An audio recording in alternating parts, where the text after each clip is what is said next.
What's going on, guys? This is Rob, and if you're enjoying the content here on my channel, then make sure you hit the like button and make sure you hit subscribe so you can help decide what direction the content on my channel goes in the foreseeable future.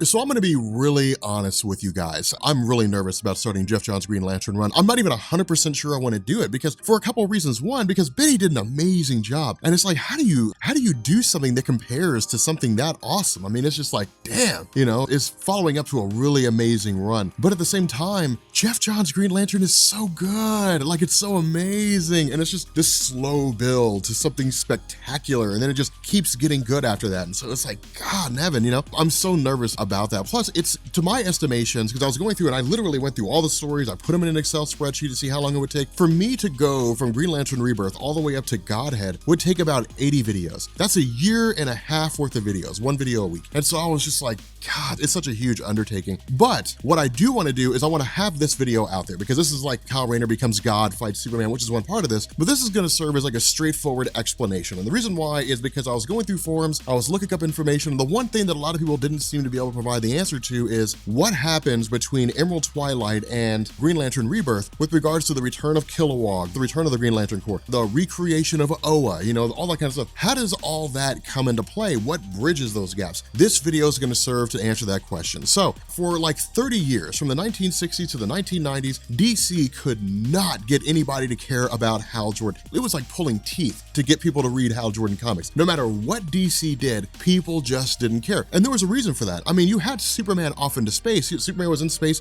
fighting villains, so on and so forth, and he had a very intriguing rogues gallery. Brainiac, Darkseid, Lex Luthor, villains that stand the test of time. Hal Jordan had like Sinestro, and Hal Jordan's weakness was the color yellow. It was just the yellow impurity. This was back before Geoff Johns' retcon of Parallax and all that kind of stuff, but back then it was just the yellow impurity, and so Sinestro's yellow ring was like the only thing that could beat Hal Jordan, and all you would do is just see those two fighting one another. Other than that, it was him creating like wrenches and boxing gloves and stuff like that with his constructs, and it just wasn't interesting. There actually came a point where DC took Green Arrow, who was struggling as well, and they basically brought him and Hal Jordan together, and they gave us Green Lantern, Green Arrow, and it worked out really well for a time. We got stories like Snowbirds Don't Fly. Dennis O'Neil, Neil Adams had an incredible run there. The issue was that with the popularity, DC basically removed Oliver Queen, gave him his own stories, which eventually led into Longbow Hunters as part of Vertigo. It went into Mike Grell's run, and it was really, really popular. Hal Jordan sunk.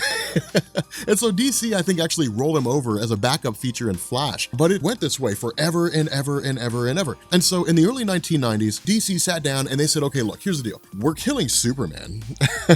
So let's use this to set the stage to fix a lot of issues. And what I mean by that is the crises DC's had. Crises sound a lot more complicated than they are. Here is the quick 15-second, super easy to understand explanation of how the crises work in DC Comics. The Flash, Flash of Two Worlds, whatever issue that was from Barry Allen's run, that introduced the multiverse. It became too difficult, too convoluted to understand. Crisis on Infinite Earths got rid of the multiverse, and it created one single universe. There were continuity issues. 0 Hour Crisis in Time blinked that universe out of existence and brought it back. Infinite Crisis reintroduced the multiverse. Final Crisis made the heroes aware of the fact that the multiverse exists. Those are the crises of DC Comics. Now, did you really think it'd be that easy to understand? Because it is. It's that super simple. People just look at it in terms like the multiverse and yada, yada, yada. But setting the stage for the removal of Hal Jordan, here's what DC did. DC said, okay, since Superman's going to be killed off, we're going to have an event called Reign of the Superman. Superboy, Steel, Eradicator, Cyborg Superman. Cyborg Superman will be the main bad guy. Now, we're going to have Cyborg Superman, along with some other villain named Mongol, show up to Coast City, which is Hal Jordan's hometown while Hal Jordan's off in space, and they're going to obliterate it. So they wipe out Coast City. Hal Jordan comes home. He realizes his city's been destroyed. While he's in mourning, he recreates it using his power ring. The Guardians of the Universe chastise him for using his ring for selfish purposes. They call him back to Oa for the purpose of basically stripping him of his abilities. Hal Jordan freaks. He takes off into space. He fights a brunt of the Green Lantern Corps, kills them all, takes their rings, goes to Oa, kills all the Guardians of the Universe with the exception of Gantlet, who survived. Hal Jordan didn't know about that. He fights Sinestro, kills him. He fights Kilowog, kills him. He absorbs all the power in the Central Battery Core, which is basically the main source of the Green Lantern's power, calls himself Parallax, and goes on a rampage. Now, with Gantlet surviving, he takes what's left of Hal Jordan's original power ring, which has basically been destroyed. He flies to Earth, he restores it, he gives it to Kyle Rayner. Kyle Rayner becomes the new Green Lantern. Now, this sets the stage stage for Emerald Twilight Crisis in Time, which is basically just Hal Jordan trying to recreate the universe. In the end, Hal Jordan kind of comes to his senses, and he basically starts, going through and righting all these wrongs. And then eventually it leads to Hal Jordan being removed. He merges with the Spectre, yada, yada, yada. Kyle Rayner is the main Green Lantern now. Now with Kyle Rayner as the Green Lantern, Volume 3 keeps on going, except issue number 50 officially, I think maybe it's issue number 51, officially picks up with Kyle Rayner as a Green Lantern. But instead of like recreating everything, DC says, okay guys, here's the deal. Give fans an idea what to expect with Kyle Rayner. So he's making these really elaborate constructs, and fans love it. They're just like, this is awesome. This is so much better than Hal Jordan making a boxing glove. So they're like, all right, we are down with this. Now, from 1994 going into really 2001, 2002, the landscape for Kyle Rayner was largely just this idea of let's have him, on the Justice League, let's have him fight alongside superheroes. People need a strong understanding. But by the time 2002 came around, DC said, okay, let's go ahead and start moving things in the direction of returning Kyle Rayner to the traditional Green Lantern mythos, which means the reformation of Oa, the return of the Green Lantern Corps, so on and so forth. So enter Joe Kelly. So Joe Kelly sits down and writes a story called Green Lantern Legacy, the final will and testament of Hal Jordan. And all this is a story told from the perspective of a guy named Tom. And Tom was basically the mechanic of Hal Jordan. He was one of his closest friends, and he was never a Green Lantern, although it was teased that he was supposed to be. But there's also this little kid named Marty who looks strikingly similar to Hal Jordan and claims to be his son. And so what happens is there's this dark lantern that basically is running around, it's attacking Marty, Tom's trying to get him out of the way. Eventually it's revealed that the dark lantern is actually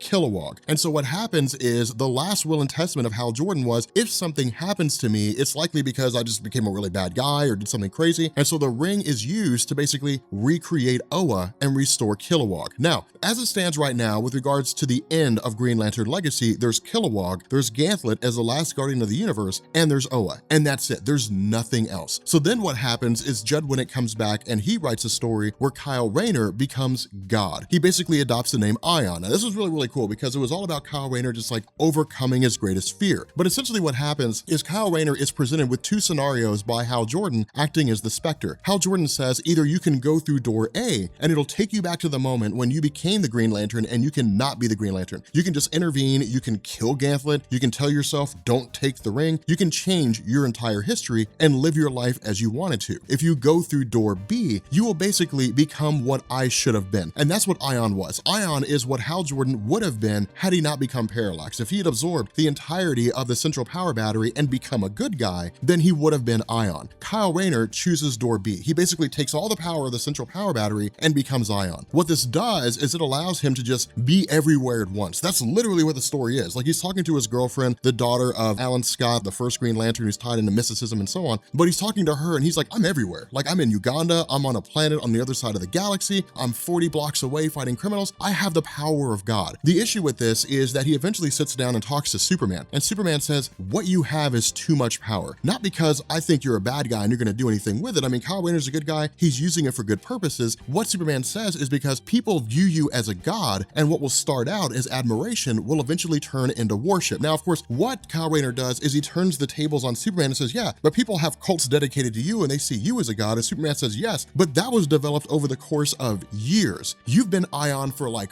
4 days and people already see you as God. And so eventually what Kyle Rayner does is he sits down and says, yeah, this is just too much power for any one person to have. I don't need this. And so at the end of the Power of Ion story, he basically casts aside the power of Ion, but in the process, he essentially goes to Oa, to the central power battery that still remains dormant because he has all the energy inside. He recharges the central power battery, and then that ends up bringing back the Guardians of the Universe because their essences were directly tied to the battery itself because they're immortal. They're not indestructible. It's just if they die, their essences will just live on until they can be given physical bodies again. They all come back as little kids. They're left to Gantlet. Gantlet is the one that trains them. And what this does is this leads directly into Green Lantern Rebirth, and it leads into Green Lantern Volume 1 by Jeff Johns after Rebirth, which we'll get into, in the next video. But that's essentially how all that stuff comes together. That's how all that stuff works is, it all kind of goes from one thing to the next. But I felt like this video needed to be made because I felt like there were a lot of people out there who were kind of curious, if they go and read read Green Lantern Rebirth, which is Hal Jordan coming back to life, and then they read Green Lantern Volume 1 called No Fear, suddenly Kilowog is there, suddenly a new Green Lantern Corps is being created, and no one knows where all that came from. Where did Oa come from? How did Kilowog come back to life? How did the Guardians of the Universe come back to life? How does all that happen? Hopefully this video answers those questions for you guys, and I'm hoping it gets circulated around. I might post it on the DC subreddit so that people know what's going on, because there's a lot of Green Lantern fans out there who might be kind of confused. But if you guys are new here to Comics Explain, and if you guys enjoyed this video, be sure to hit the like button and be sure to sub. And